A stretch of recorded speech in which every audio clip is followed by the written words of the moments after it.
Lucas was interested in doing an animated project, but they even told us, they said, you know, like George wanted our interpretation of it to a degree. It's pretty exciting now to get a chance to help out and contribute to a giant mythology like Star Wars. Like an important key for him is that we put our own signature in a way on it. And we're like, wow, we get to actually write and come up with our own stories. You know, so I think that was kind of really understood, and the more we pushed things, the more they liked it. Master Fisto, in these matters, trust your insight we do. May the Force be with you. You definitely have to pay respect and to show respect for what's been done and to follow some of the laws of the universe, which is created stuff that we'd want to see as fans and as, you know, filmmakers. And even though we're following this one big main story, there's little tiny side stories interspersed throughout to kind of give this more non-linear feel, even though it's one story. So what we're doing is we're taking the Clone Wars and we're doing 23-minute episodes with them of kind of one continuous stories with a few sidetracks where we go and see different adventures. Obi-Wan Kenobi has found out that there's some problems on the banking world of Munilist. The banking clan has hidden huge factories on Munilist, building huge droid armies and massive warships. We must act quickly. And so he commissions an army. He's a general, and him and Anakin and other Jedis go down, and there's a big war. ARC troopers, deploy! General Kenobi, we are in position. Target sighted. Very good, son. Proceed with the next phase. I'm on my way. That's kind of the big overall story. And then we have another side story of where Count Dooku hires an assassin, Asajj Ventress, to destroy Anakin. You will find him for us and eliminate him. Jedi, their order is a fading light in the dark, corrupt and arrogant. They must be punished. Instead of just copying how the actors look exactly, we're kind of taking their essence and stylizing them and kind of pushing them in places. First, we have Obi-Wan Kenobi, who's now a general, and he's leading a lot of the clone troopers, the armies. And then we have Anakin, who's his Padawan. We've treated Anakin kind of like a solemn force of energy. And I think that's coming off pretty good, because you kind of feel his anger without him saying a lot. Padme is the senator from Naboo and the secret lover of Anakin Skywalker.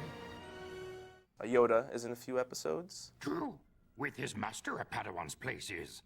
Also, we have Count Dooku. Another villain that we use is Dirge, who's this bounty hunter that the banking clan has hired to help them fight. And then we have 2 episodes with Mace Windu. Also, we do a one-off special with Kit Fisto, where we see an underwater Jedi battle for the first time. So we see lightsabers being used underwater, and it's this great underwater fight. We have this group of ARC troopers, which are these commando clone troopers. And there's like 12 of them, and they're even better than the normal clone troopers. So we have them doing very military commando style tactics. And they do all these like hand signals, and it's all very, you know, technical. But you get this feeling of coolness from it. So it all becomes kind of our own version of it, even though it still feels in essence like Star Wars. It is very visual, and I think that's kind of what we keyed upon. You know, we're telling just fun battle stories with great characters that have already been established in the films, and if we're successful in pulling it off, it'll be a very great piece of entertainment.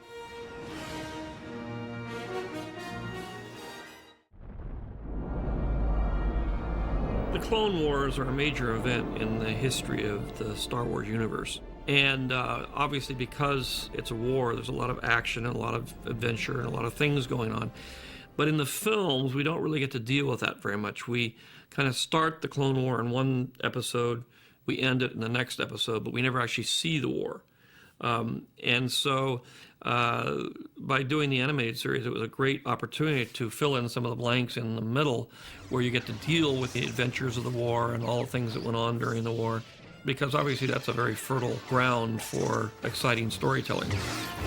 The response from the first 20 has been really positive. I think everybody just complained about how short they were. I got a phone call that George wanted to talk to me, and they had this idea because they wanted to do more, but he wanted it to tie in directly into episode 3. It seemed like an honor. You know, he enjoyed the first batch enough to want to be like, hey, let's do some more. And not only that, let's want you guys animate the opening scroll, basically. Like, woohoo! That's one of the great things about these. They're 12-minute episodes, and wow, we could fit 4 times, obviously, as much information. And plus, it directly ties into the third movie, which makes it even more captivating because it's more of a story rather than just episodes of war. The big arc that we worked on was with the Anakin and Obi-Wan. In our first batch, it was more of like what was going on in episode 2, with the kind of, gruffy master and the kind of the, bull-headed student. You're supposed to be in space leading our forces. It's under control. Under control? I don't think so. Your place. So we really wanted to show that there was a transfer of that, that the relationship had become something a bit different. That those elements could still be there under the surface, but for the most part, they're chums, they're pals. And so if you like the first ones, these will be even stronger, because now we still have huge amounts of action, but we've got those little slower parts where you can have some great character relationships. So it may start off like this. Really thumbnails? Totally? Initially when we first started, we talked a lot about style and how's this going to translate into animation. But I'm definitely a very true fan of 2D traditional animation, from Disney through Warner Brothers, through the Fleischers, through everything. All the history that's established animation as an art form. And so it was kind of important to us to create a style where it spoke true of Star Wars and related to it, but it also had its own visual point of view. The thing that attracted me to it, it has a slight anime feel to it, and I'm very interested in anime, and I was really interested in moving into a kind of animation that was very different from anything we'd done in the past. And Genndy is very good at bridging that transition between traditional animation and anime.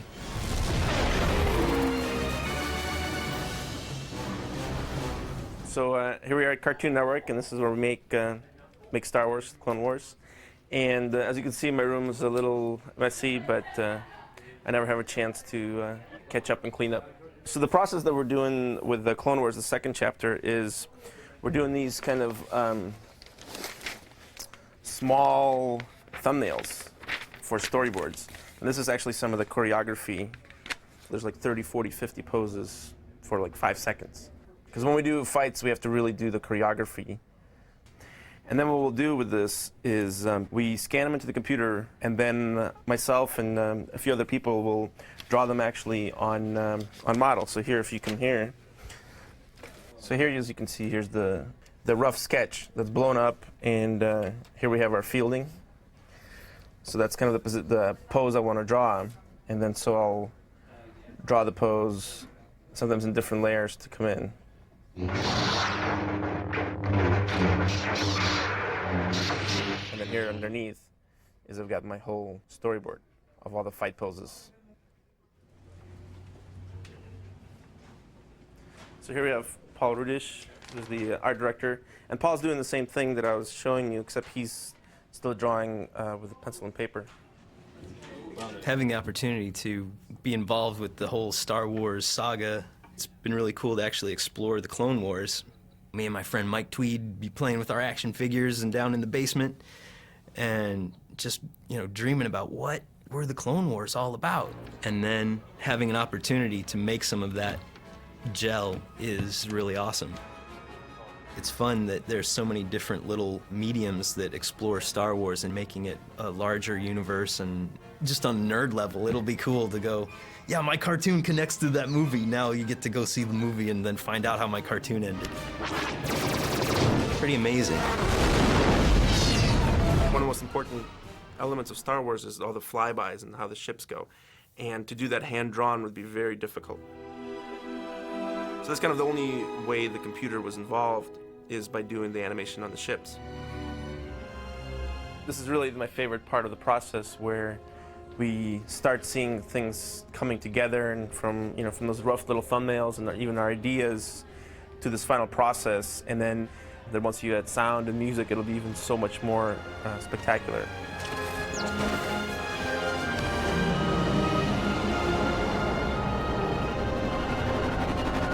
The second group of episodes in the animated series leads right up to the events that happen in the film. So we get a little background on what was going on right before episode 3.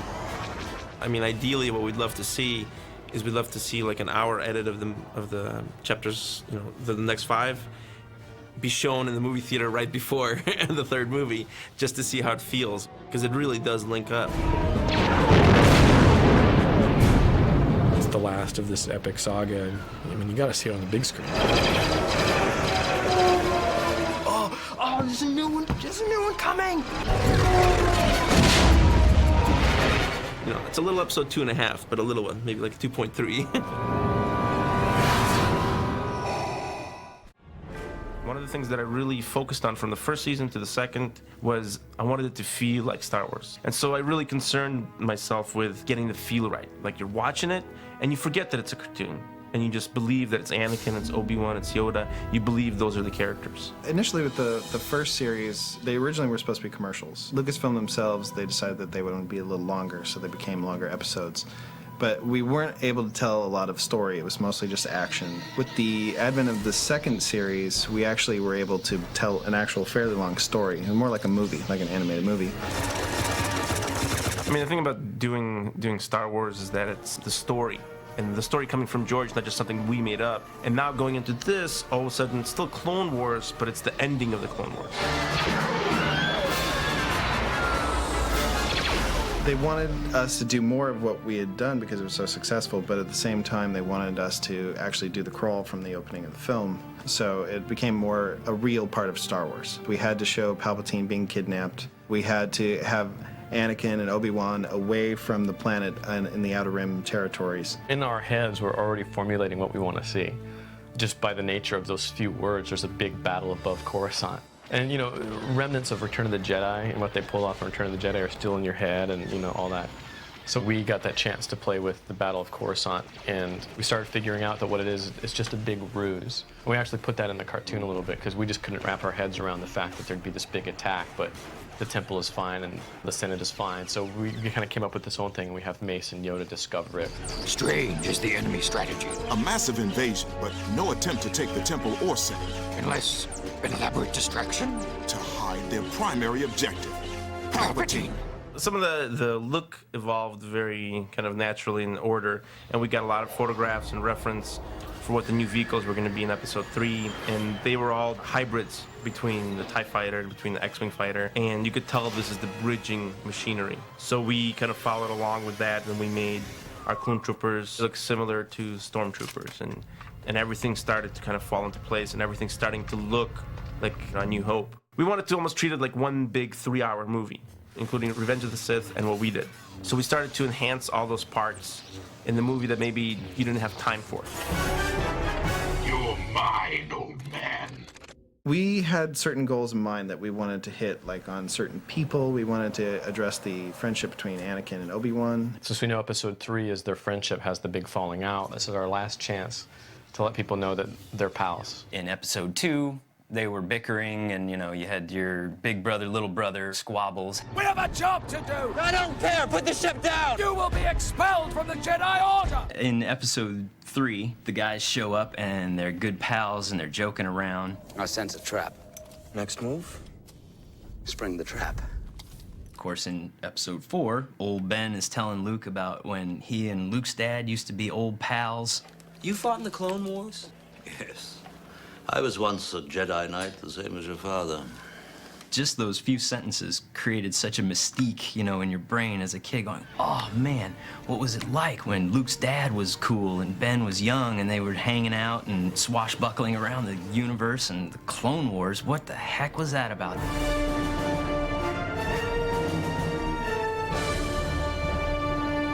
Not everything needs to be totally explained, but definitely knighthood wanted to be explained. That pinnacle moment in Anakin's evolution. Anakin Skywalker, by the right of the Council, by the will of the Force, dub thee I do, Jedi, Knight of the Republic. We thought, oh, let's give him the knighthood, but then he's going to have his trials after. And we got excited about that idea, and then we started to structure our story based on that theme. Okay, what situation are we going to put Anakin in that could be like a trial? What George Lucas always says, it's all about mirrors. and kind of like ripples, and the ripples repeat themselves. So we wanted to follow that thing where on Dagobah in Empire Strikes Back, where Luke steps into the cave and he sees Darth Vader, and, and whatever vision that gave him. When Anakin went into the cave and had his vision, it's kind of like his final trial. It's kind of like a roadmap saying, well, this is what has happened on this planet, and this is what's happening in your life, and they kind of mirror each other, but at the same time, he takes something else from it. He comes away thinking that his actions could hurt Padme, and I think that strengthens his feelings in the third film, because that's a main point in the third film, that he is concerned with her life. And when we show that in the visual, that the cave drawing chokes like the little female Nelvon warrior, it's really just saying, it's telling him that these are future events, but they're not set in stone, and that it's his choices that define who he is. You really wanted it to be something original. And I really got excited about that, because here's something kind of new, and you really had a chance for our characters to shine. General Grievous, you're shorter than I expected. Jedi scum! When we first did Grievous in Chapter 20, we had very little information about him. He was just being conceived as a main villain for Episode 3. But for this, we had to really explore him more. And George kind of told me he had some thoughts about that he was like an old-style villain where he fights, but then when he's losing, he runs away. We had a lot of discussions about lightsabers. How does he know to use lightsabers? Because it's supposed to be like a special gift, and you're supposed to be Force-sensitive. George kind of told me, maybe Count Dooku teaches him. How often must I tell you? Control my central line. Good. I've been trained in your Jedi arts by Count Dooku.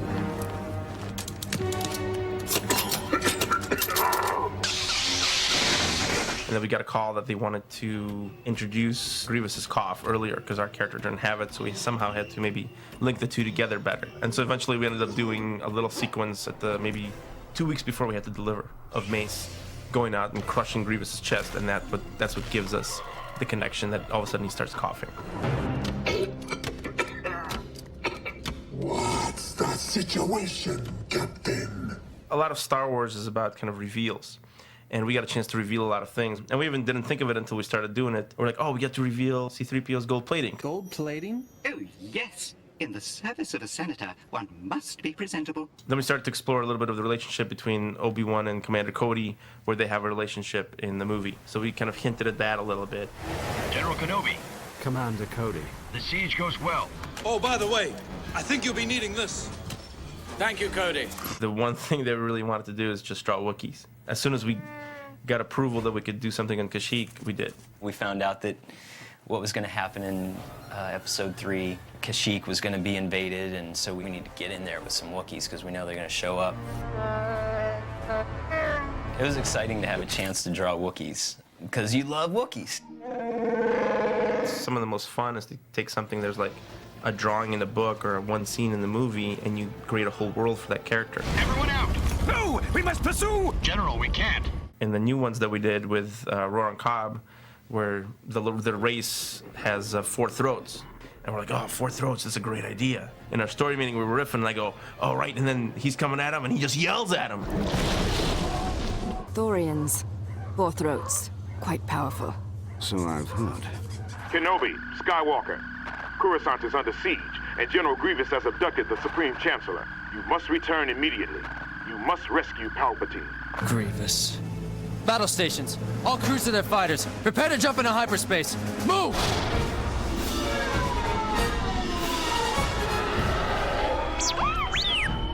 Lock onto him, R2. Master, General Grievous' ship is directly ahead. The one crawling with vulture droids. Oh, I see it. Oh, this is going to be easy. I think some parts sunk together really well to Episode 3. You can watch it from the beginning of our thing until they land the ship onto Coruscant. That can really feel like one movie. Another happy landing. When you actually sit back and you watch it when it's all finished and you look back on it now, you just think that it's a moment of pride. It's very exciting to have been able to add a little bit to that mythology that sparked my imagination as a kid. Everything we did, we based on original films, so how could we go wrong? It's going to feel like Star Wars. I think Star Wars is, it's mythology. It's modern-day mythology that we all can relate to. It's very accessible because you see similar characters to people that you know or who you are inside. If you can create a universe and characters like that, that's what makes it last.